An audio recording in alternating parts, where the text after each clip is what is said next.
actually enjoyed watching these interviews that you've done with other people just to see what other people are doing. And it can sometimes feel like everybody else has it all figured out and that they are implementing things faster and at a better efficiency than you are. But we really are all in this together and figuring it out together. And we're all struggling with the same things. So I'm just really grateful to have such a wonderful community of animal welfare professionals. It's such a source of strength, especially during times like these. And I think that we all need to remember that just everybody's figuring it out and we can do it better together, and just to be helpful and kind to each other through it. Change. Our team has gone through a lot of change over the past year at Brother Wolf. So we have this really resilient team in place. And so they're just jumping in. We have like a special projects list that we've made. I mean, we actually just did an entire reorganization of how we use the shelter space, because we finally have some time, you know, to step back and look at like how we're doing things. And for us, that was a great time to kind of like refresh our whole kennel space. And every surface that could potentially be repainted has been repainted. And the team is just, you know, doing whatever we need to get things done right now. And having a reduced capacity of animals in the shelter, we have about 75% of our animals living in foster homes right now, is giving us this great time to really work on special projects. So being as nimble as you guys are, and with everything that you've been through, and now you're dealing with a pandemic, do you think that there's been changes that you've implemented during this time of COVID-19 that will sort of set the course for you going forward? Do you think that your way of doing business every day is going to look different? I think that it's definitely given us, like so many other rescue groups and shelters across the country, a chance to expand our foster network. And so it's a big difference having 75% of your animals be in foster homes. And so I think it's still, you know, we're going to see how does that play out over the next several weeks and months as the pandemic evolves itself, and then when we go back to normal. And so we foresee that, of course, some of those animals are going to be coming back into the sheltering system when that foster family isn't able to care for them for a number of reasons. And how does that look for us, like continuing that flow of animals back out into foster? What we're doing right now is we're reserving a number of our foster homes to not have animals right now, because where we're at in Asheville is that we don't have a ton of sick people here yet, but we know that it's coming. And how are your donors handling COVID-19? As an executive director, how is your communication with them? How are you keeping them engaged with your work and this shift in your mission right now? So we have about 75% of our income comes from individual donations. So we don't receive any government funding. And so most of our income is coming from individual donations. And so of course, just like every group right now, we're very concerned about what donations look like in the future. And what we're doing right now is we're amping up phone calls so that we have those one-on-one connections with people who we know really care about us, and people who are going to care about how this pandemic impacts animals in our community. And so phone calls that, you know, perhaps we normally wouldn't have called the person at a certain giving level, you know, like we usually have a giving level where we say, okay, this is when we make phone calls, but we're looking at a wider group of people to really make those personal connections with. And the response that way has been great. And I think it's the perfect time to do that with people being home. We're really ready to make these connections with our donors.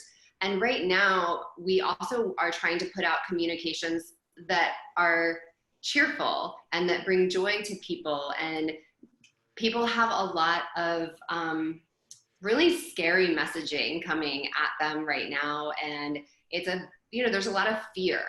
And so as much as we can, we want to be a source of joy for people who we know really care about what we're doing. And so I think that kind of the same rules apply as, tell people the impact that you have, that what you're doing with their money, and thank them and thank them and thank them and show them and show them. And so we're just really trying to do that during this time, and using language that really speaks to people's heart and the joy that comes out of the work that we do. And we have such great response from showing photos of adoptions that are happening right now. I mean, people are loving that because it's such a source of joy for them. And we just did like a really fun email to all of our donors saying the top 10 things you can do with your pets while you're stuck at home, And so we know that is going to be a point, and Asheville, our healthcare providers are telling us that we're about 3 weeks away from the peak in Asheville. So we know that our messaging at that time is probably going to be a lot more urgent. And so what we're trying to do ahead of that is really connect with a greater donor base than sometimes we have the chance to, and to really get joy out there before we have to transition into the more urgent, critical messaging. That is actually great advice for all of the nonprofits out there that are really just trying to figure this out. We knew that sheltering has been changing over the past 5 and 10 years. And I think that all of you have been looking at different ways to engage donors because of your community outreach and the different type of work that you're doing that's not as adoption centric.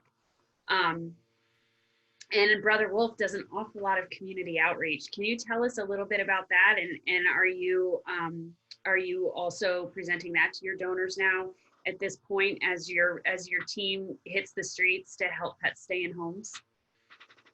Yes, we're definitely, seeing that in the weeks to come, there's going to be a lot of focus on keeping pets in their homes. And so just yesterday, we were reaching out to like a domestic violence group to make sure, again, they're telling us the worst to come in Asheville is 3 weeks away. And so doing everything we can now to get prepared for that. And the domestic violence groups locally are telling us that they're seeing an increase in the number of calls. And so we really want to be of service to people in our community who are struggling because of what's going on. And sometimes that's in ways that not everybody would think of, like domestic violence. And so we want to be sure that if there's pets, many times we take in the pet while the person who needs to escape the situation is finding a new place to call home. And so those temporary long-term foster homes are really critical. We just talked to someone yesterday who her and her husband had lost employment because of COVID, and they have this cat, and she's so cute, and they have a harness and a leash for her, and they take her hiking, and she does up to 2 miles in the mountains. And she recently fractured her leg, and they weren't sure if it was fractured or broken. They couldn't pay to have the leg x-rayed. And so we worked with our local vet providers to get that leg x-rayed so that we could figure out what the best next steps are. And just doing that, it doesn't cost us a lot to get that leg x-rayed, and it made the whole difference for that cat. And luckily it is just a fracture. And so she's on 2 weeks of crate rest, which I'm sure she's not loving, but being able to keep that house in a home where they adore her instead of having the cat relinquished to the shelter is really key. And so we're going to be connecting with people, I'm sure, over the coming weeks to say, what can we do to keep your pet in your home, from things like that, the vet care, to temporary foster placement, to providing leashes and crates and collars and food. And so that's what we're gearing up for. Nice. Catherine, do you have any other questions? What kind of communication are you having with your volunteers and how they can navigate this and also continue to help Brother Wolf? We do have a lot of volunteers who are still helping from home, even volunteers who might come and pick up a stack of paperwork and take it back home to help that way. And so we're really trying to expand like what can be done by volunteers, because as you guys know, our teams are just working nonstop right now to handle everything during this crisis. we yesterday posted a lot of photos from the shelter because we've been working on doing what we're calling it a shelter flip, you know, and really revamping like our spaces and how we use them. And so we took photos to show the volunteers, like, this is what it looks like.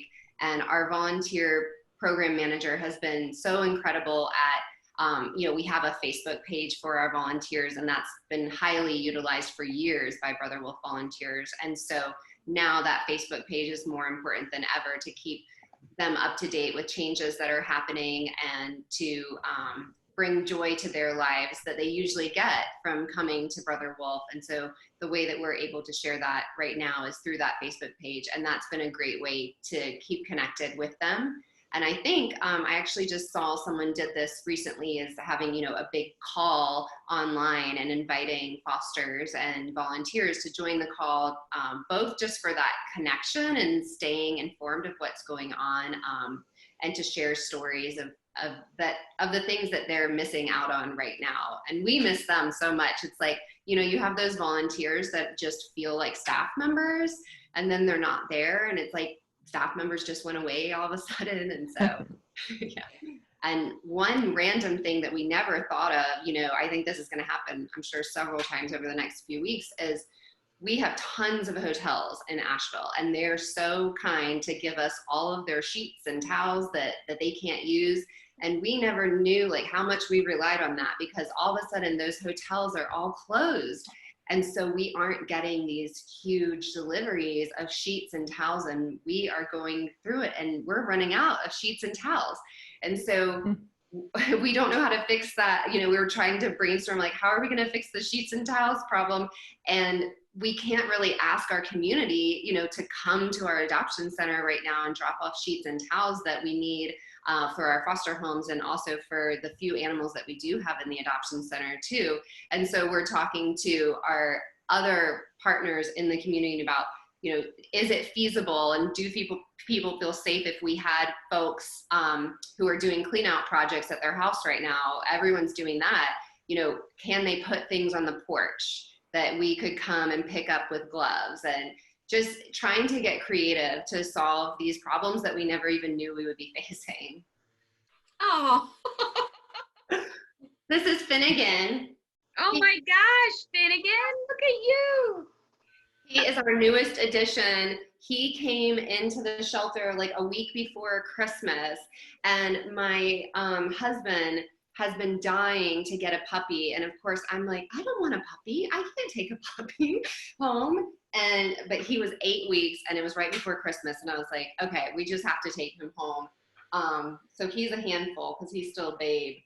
And precious. Never ever had a small dog. I always had giant dogs. We have other giant dogs, but he is fun. Isn't it funny how the animal welfare people are all like, we don't want a puppy, no puppies. Yeah. There's so much work. He looks at me like, Mom, what's next? What's next? Okay. I know that we just went on an hour walk, but I need something else. Yeah. You're doing such exciting things there, and I know that this is a difficult time, but we will all be watching and standing behind your team at Brother Wolf in Asheville. Thank you guys so much.